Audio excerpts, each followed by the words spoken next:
supporters wearing green and white.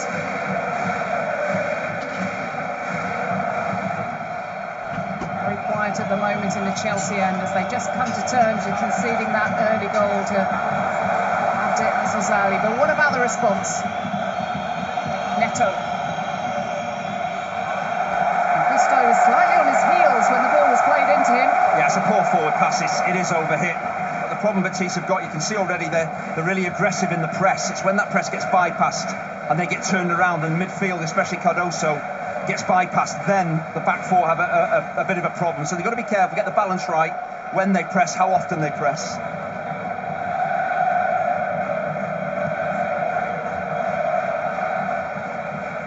Gusto into midfield, but it's picked up again by Fornals. Azzouzali has two men on him this time as Gusto gets back. Isco. Azzouzali. Well, he tried to play it into that uncertain area for the keeper, Jurgensen. Yeah, Isco at the moment, he's just running the game, he's pulling the strings. He's so difficult to dispossess. He's not the biggest physically, but his technical ability, the ball seems stuck to his feet and he can manipulate it so quickly, and his vision, his spatial awareness is just sensational. Yeah, Betis is so sharp. The ball back so quickly, Bakambu on the early strike. Almost catching Jurgensen out, and he's fuming with his defence.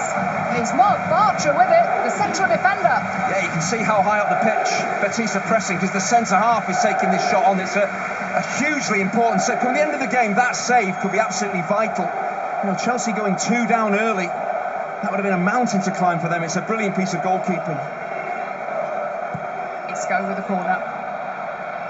Gets it back from Anthony. Isco dinking it to the edge of the box. And Youssouf Sabaly, the right back with the strike.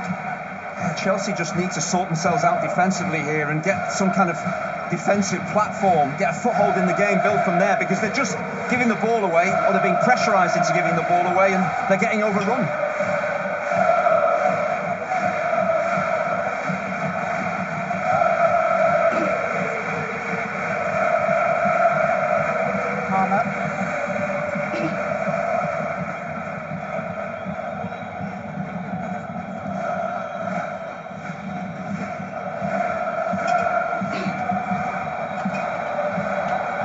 Jackson, Madueke, Sabaly's with him.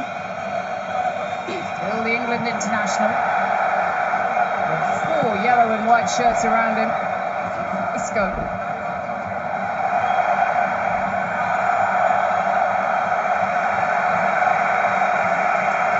And the free kick's gone against Bajashir. There's a promising position there for Madueke, but he just runs in field, so wrong choices, running into traffic, running into green and white shirts, and see that Chelsea are looking to maybe get physical with Isco to try and reduce his influence on the game, which so far has been huge.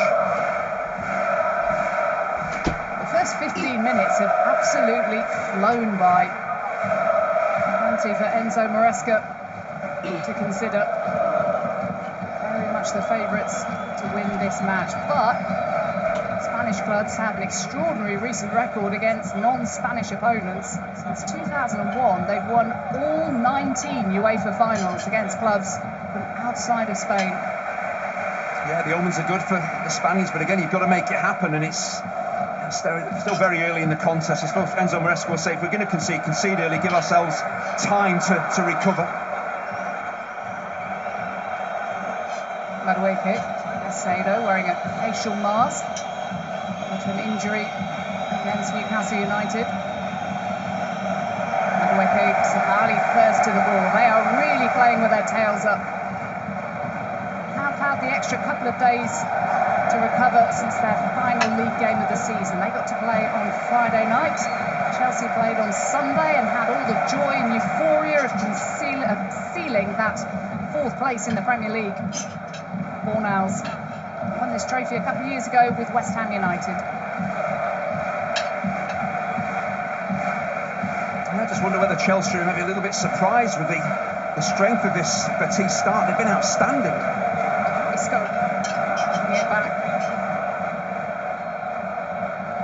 Ambu made the run, intercepted by Cucurella.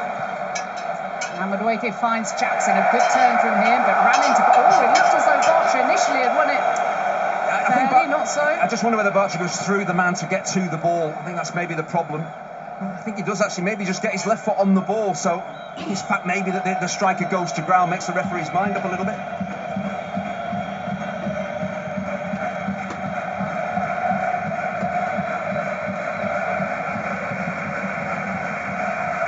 Chelsea finished 4th in the Premier League, securing Champions League football for the first time in 3 seasons. Jackson, Gusto, with a heavy touch to Palmer. He had such a fabulous first half of the season, Cole Palmer. Goals have rather dried up in the second half of the campaign.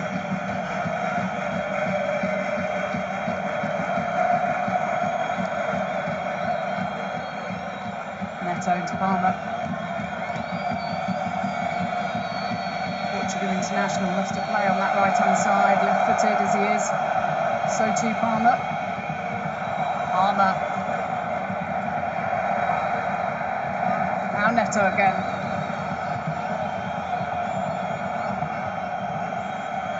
Back to Gusto, the Frenchman. Caicedo.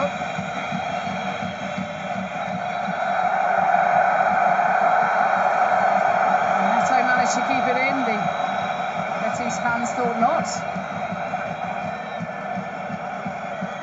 Chelsea knocking on the Real Betis door so far, struggling to find the key.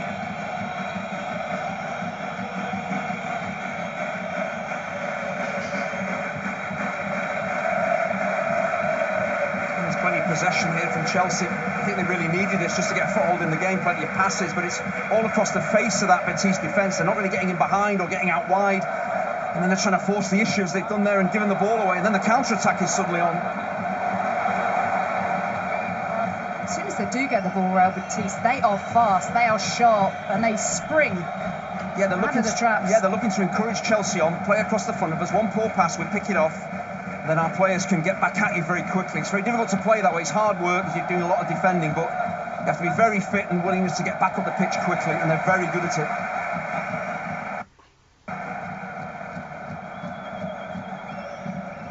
Caicedo to Fernandes, nicely done between the two midfield stalwarts this campaign.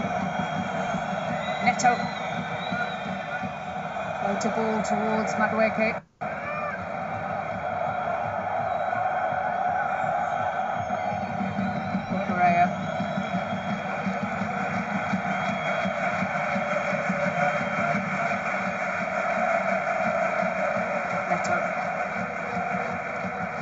Palmer, nice turn. Keeps running into traffic whenever he tries to break into the Real Betis box. Yeah, look who's back there defending Isco. He's covering so much ground for the team. It's extraordinary. Anthony needs support.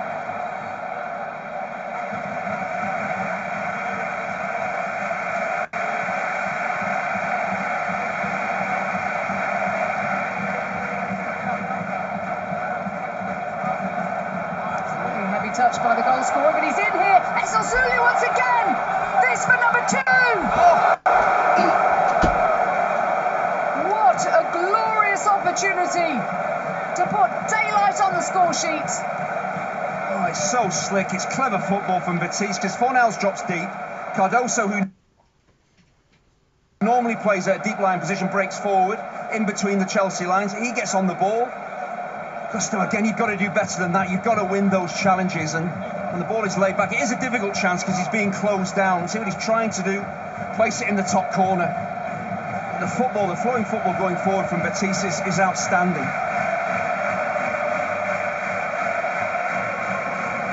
Let's go with the corner.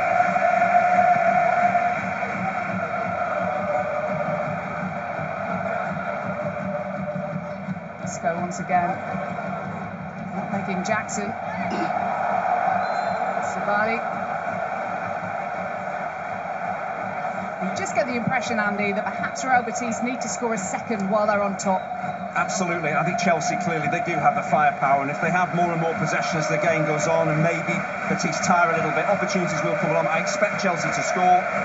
I think it's the Betis way of playing. We don't just settle for one goal or two or three. We keep going every time we have possession. We've seen that already, two very different game plans, but so far Betis are the better side.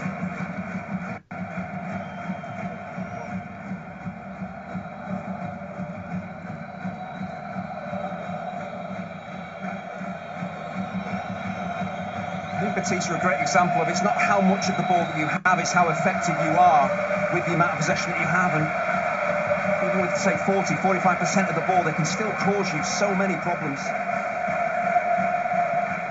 Betis have had 38% of the possession, 5 attempts at goal, 2 of them on target.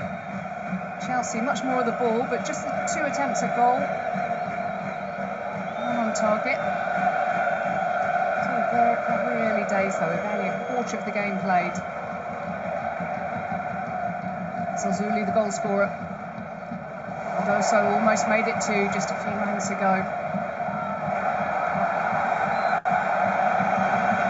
There's a free kick to Real Betis for the foul on Zalzuli. Yeah, the first quarter of the game definitely belongs to Betis. They've got the goal. Jorgensen made a brilliant save. And another good opportunity, Betis, to make it 2. So I think Chelsea will be, fairly thankful they're only a goal down.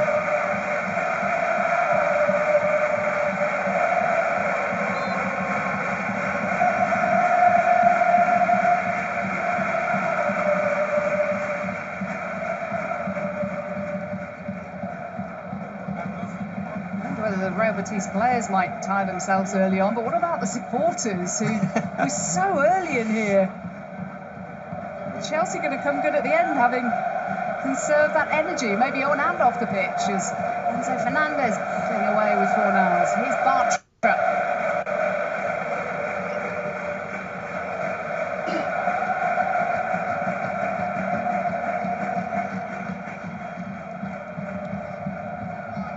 Zalzuli. Caicedo. So much pressure on Chelsea. They feel they've won the ball back early. Yeah, I think Caicedo was fouled there, but again, it's just another example of the pressure on the ball. It's not comfortable for any Chelsea player when they have the ball. There's at least 1-2 players around them, making it difficult for them, denying them time and space to operate in.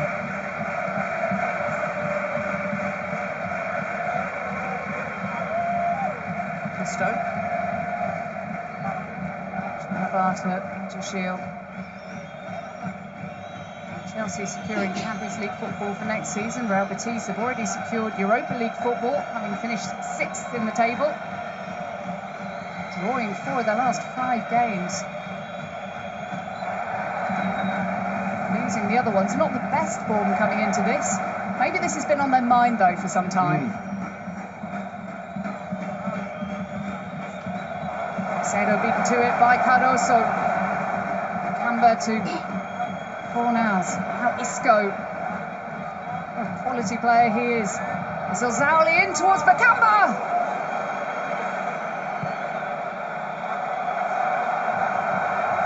Now Jackson.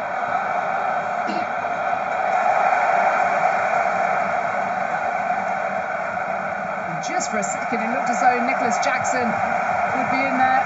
Yeah, I do feel this is maybe what Chelsea need to do. They're being too predictable. They're keeping the ball. It's all passes to feet. So Betis are reading that. They're stepping in, pinching the ball back time and time again. So just maybe playing that ball, a longer forward ball, over the top, turning Betis round. At times there's only the 2 centre-halves in there. So maybe Chelsea just need to mix up their attacking game. At the moment, it's a bit too predictable.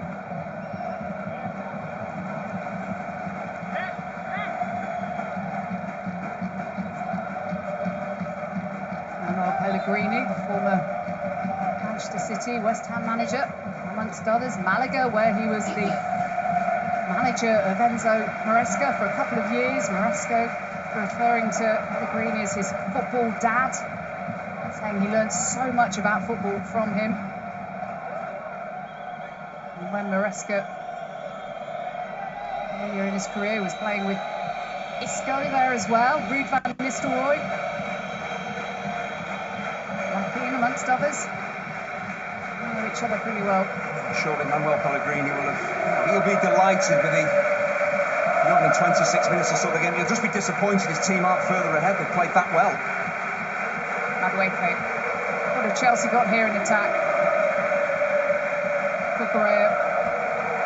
Beaten to it by Anthony. And again, his balls into feet. They're not doing anything different, really. They're not mixing up their attacking game, not looking to turn Batiste around or play into Nicholas Jackson, then play off him. It's all kind of across the face of a well-set defence. They need to do a little bit more, move the ball quicker, and give that Batiste defence more to think about.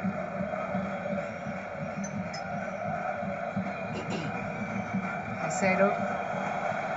Madueke in a little bit of space.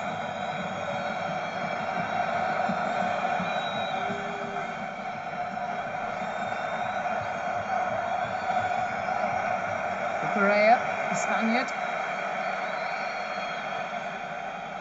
Chalobah, Gusto. Yeah, it's really good one-on-one defending there. Sabali up against Madueke. He got the defensive basics right, stayed on his feet, watched the ball, didn't commit himself too early and play into Madueke's hands. Challenged by Cardoso.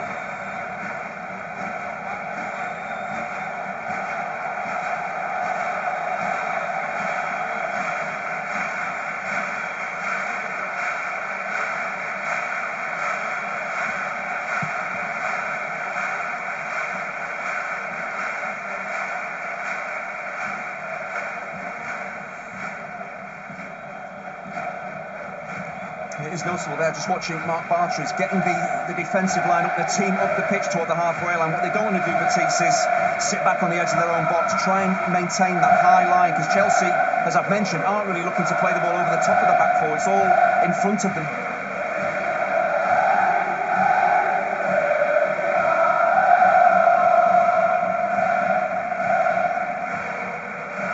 Chelsea as a club, so used to being on this major stage as Enzo Fernandez burst forward with Madueke. This time is an early ball in to Jackson. Anthony slipped. Just wondered, do you think it has any kind of impact, the fact that this is such a huge occasion for Real Batiste and for their supporters who are just not used to these occasions? Yeah, absolutely, it's bound to have some bearing, but as players, it's very important. You listen to Manuel Pellegrini, you listen to the game plan, and you carry it out. You start thinking about we can win our first European competition, it just becomes too overwhelming and you lose what you're meant to be doing out there on the pitch. So the players have to be ultra professional to get the job done, then celebrate if they do win.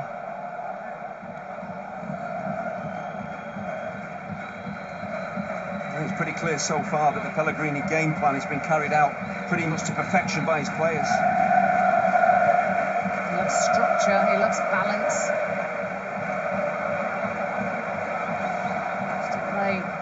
Opponent's weaknesses as well. Pragmatic if needs be. So Zauli again. Corner for Real Batiste. Well, it's good recovery from Gusto because he's having such a big problem out there. At times he's dropping into midfield when Chelsea have the ball. When he hasn't got it, he's up against a really dangerous wide player who is dynamic and he takes defenders on. He doesn't just look to play the ball backwards. He looks to get on the outside, looks to get crosses in, and that really tests the fullback.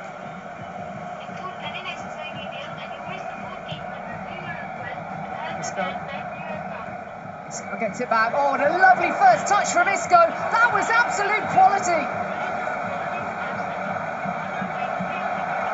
Now, Madueke with a clever touch. Chelsea on the counter. Neto's in space. Eventually it comes to him, but it's not the ball he wanted. What can Pedro Neto make of this? Palmer. Away by Nathan. Fornals hooks it clear. Now, the counter-attack was very much on there for Chelsea, but how quickly Batiste got back into a solid defensive shape, and that takes hard work, athleticism. It just shows you football. Yes, it's about playing when you have the ball. When you don't have it, are you willing to put your head down and sprint back into a good, solid defensive position? And they did so there. They forced Chelsea backwards.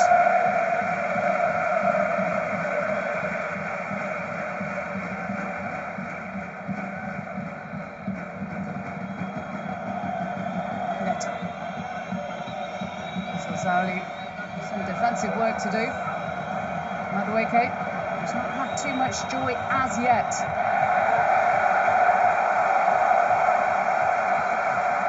Well, he's given the corner away, Savali.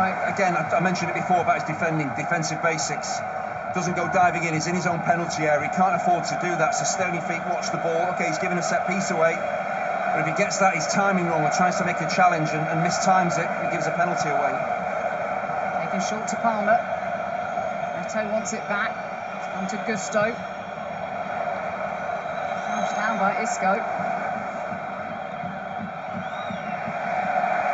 He played 32 minutes almost. Is it too early to call a player of the match, Andy? What do you reckon? As a team, Betis have been outstanding from back to front. Everything has been pretty much perfect. But Isco, we thought this before the game. The influence he's going to have on the game is enormous. It's just his unselfishness, his vision. He is such a team player, but a wonderful individual talent. His technical ability is off the charts. Well, he's won all 3 Champions League finals that he's played in. Isco with Real Madrid. You've seen his technical ability on the ball, but his work off the ball, he's dropping back into defensive position, he's working hard for the team to get the ball back. So, of course, he probably wants to win all those individual accolades, but he wants the team to be successful. So he's not just waiting for the ball to come to him, he's doing what's needed when they don't have it. His last cap was in 2019. How many other international sides could go without a player of his talent for that long?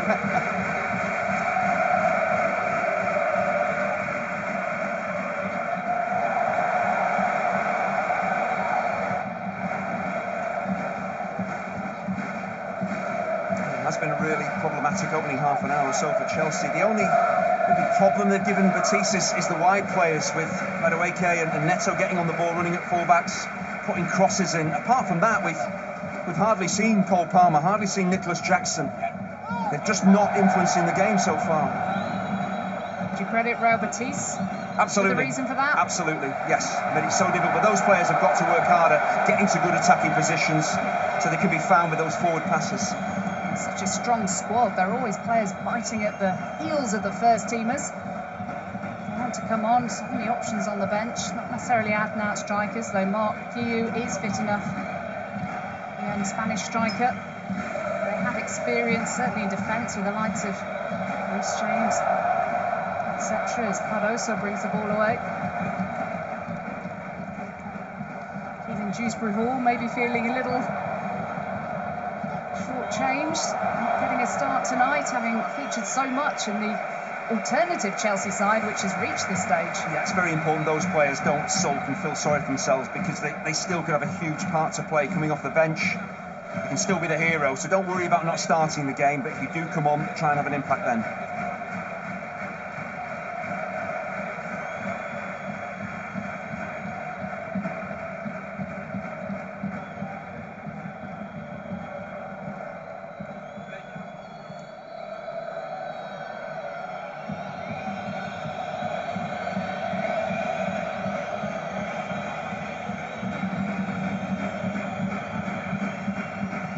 Betis have now scored the first goal in 13 of their last 14 Conference League matches, so they're well used to being in this position, usually against such high-quality opposition as Chelsea, as Gusto's in there now. Neto, what about this for Chelsea? Well, he's wildly optimistic because the angle is against him and he's slightly off balance, but the problems for Betis came from what I've been talking about, a ball over the top. Malo Gusto makes a run in behind that Betis defence, it turns them around, he secures the ball, then suddenly you've got a defence running back towards its own goal. We haven't seen that enough. Chelsea haven't forced them to do that enough. But when they do, you can see it opens up some space for those attacking midfielders like Neto.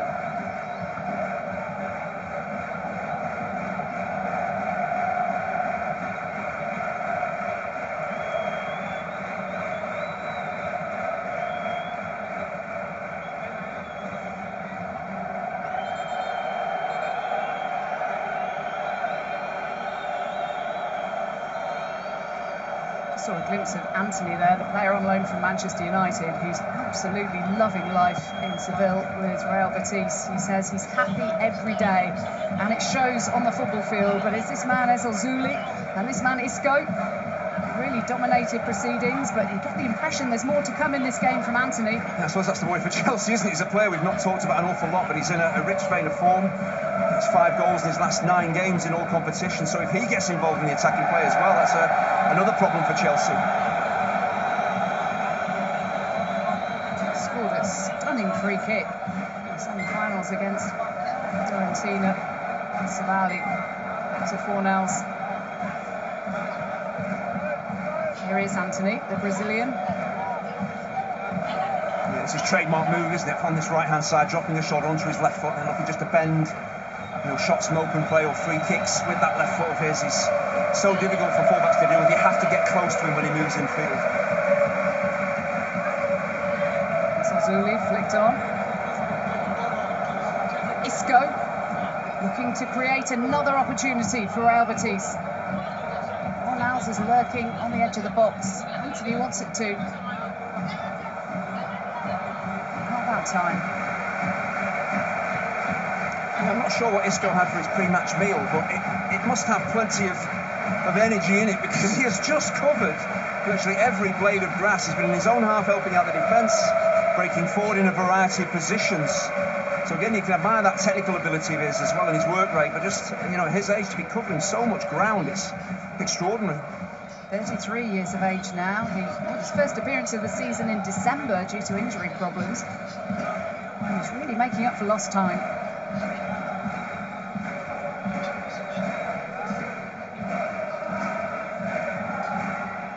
Gusto.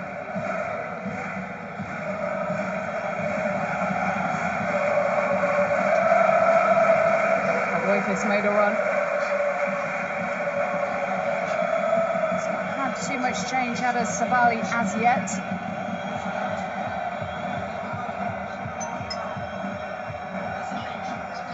Every Real Betis man sticking to his job.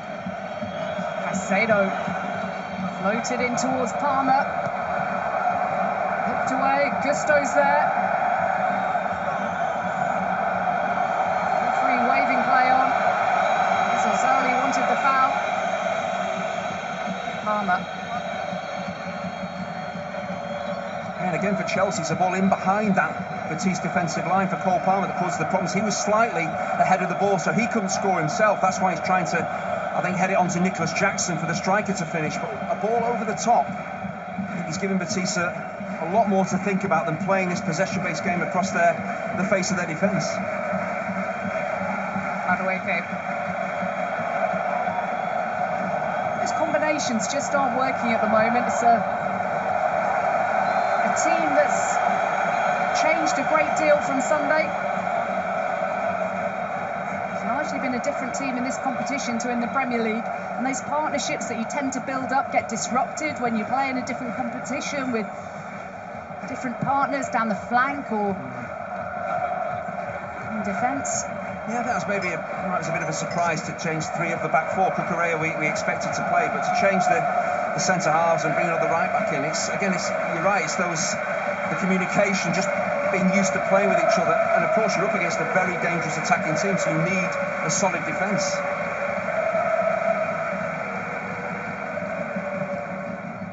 Presumably something his old boss is keen to take advantage of, knowing that there would be disruption in the starting lineup from their last game. Oh, it's given away by Enzo Fernandez. Fornals picks it up, gives it to Ezil Zauli, the goal scorer. Wants to take on Gusto. Neto's on his back. Let's go again. A magnet to the ball. Just seems to know where it's going to be, and they find him. And he's won a free kick in a dangerous area for Real Betis. Again, it's simple but so effective from Isco. He just plays the ball around the corner and follows it. Looks to get the return, then suddenly you go side of the Chelsea player that's marking you, who then is obliged to maybe dive in and try and win the ball back. But it's just, sometimes with Isco, just the simplicity. There, he's played the ball, he's on the move, Caicedo's chasing back. I think it's the fact that he just goes into Isco to try and win the ball. So, saying I got a bit of the ball is not a defence. You've caught Isco as well, but just his movement, simple movement, over 5 metres or so, just causes players so many problems when you move them around. Caicedo had to stop him. He's seen enough in the opening 40+ minutes here to know that he is the danger man. if you see the way that he runs, you think as a defender or a midfielder, he's not going to run away from you, he's not lightning quick, but he just has that ability to slow you down and move the ball quickly, and then suddenly you're out of position. His balance and low centre of gravity as well. Here he is again. Isco standing over this with his right foot. Antony with his left. Antony. Jurgensen doesn't claim it fully. It's way down to Madueke. On for Neto. Huge challenge from Pablo Fornals, and that is what it means to stop that Chelsea counter-attack. It's a really important piece of goalkeeping there, because Antony does the right thing. He just plays that ball into the corridor between the goalkeeper and the Chelsea defensive line. And the Chelsea defenders are just standing and watching while the Betis attackers are on the move. And if not for Jurgensen, Chelsea could have had a real problem there.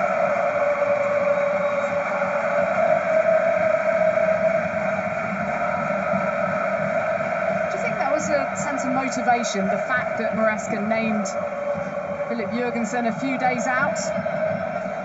There's Enzo Fernandez.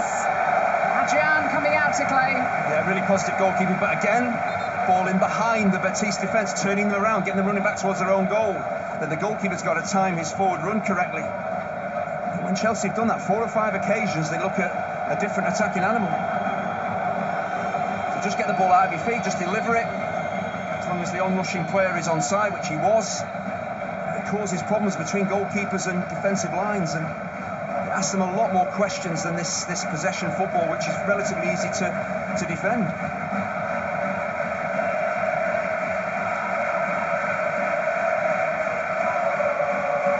Just on that situation with young Philip Jurgensen, who's not the #1 keeper at the moment, that's Robert Sanchez. The fact that he was named a good few days out, do you think that's said to Real Betis, they're playing their second choice goalkeeper? Well, perhaps they think it's going to be easy enough against us. Well, if not for Jurgensen, they could be 3 or 4 down. So again, he's not a poor replacement for other goalkeepers. He is a very good goalkeeper, and he's proved that already. No chance with the goal, but he's made 2 or 3, really important interventions.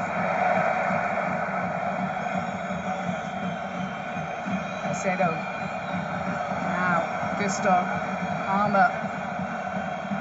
Madueke switch sides with Neto now, trying to find more joy. Good looking ball in towards Neto. A little too high for him. It's a great attacking position from Malo Gusto. I just feel that he over-hits the cross. He should be doing a little bit better keeping that ball. It's got to land really in the 6-yard box to give his teammates something to attack. He just overhits it beyond the far post. Should be doing better.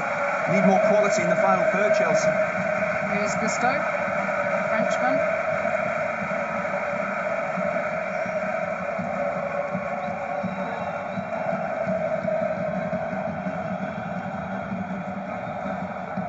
Fornals. Isco. Cardoso.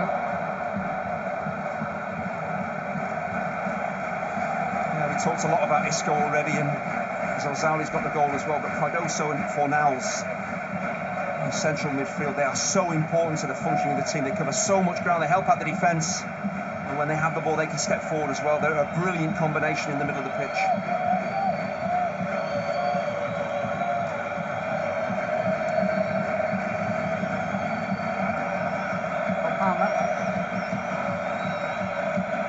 Relatively quiet so far. Enzo Fernandez. It's a good looking ball to Gusto. It's Fernandez now. Cucurella. Neto. Fernandez goes for goal, takes a deflection, corner. They're not exactly on the ropes, Betis, but they're under a bit of concerted pressure now as well as we close in on half-time. It's been very much Betis' half. They could have been 2 or 3 goals to the good, but Chelsea, we know they have the attacking quality to hurt any team.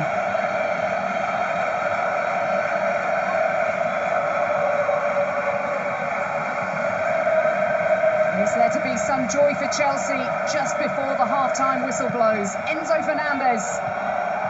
Chalobah was taking a flying leap up from the back. Antony tried the quick break. Rodriguez tried something similar. I'll tell you what, that is an incredibly brave defensive header from Marc Bartra. set piece comes in. You're right, Chalobah was on the move, looking to get on the end of it, but Bartra had other ideas. Really brave clearance. Seconds remain of the first half. Caicedo, Cucurella, now onto Jackson. Neto's in the centre. Caicedo tried to feed it through to Cucurella. Not away far from Latam. And surely that's the end of the first half. It is the end of the first half. One that the Real Betis bench are celebrating with their supporters, who have been magnificent on and off the pitch. A really strong and positive start.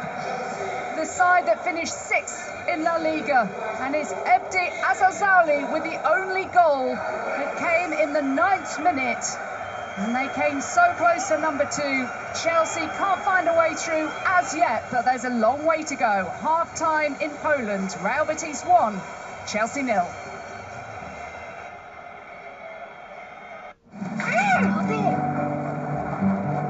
Can we stop for food? No, hay comida en la casa. Can we stop for food? No, hay comida en la casa. Vamos. Hay comida en la casa.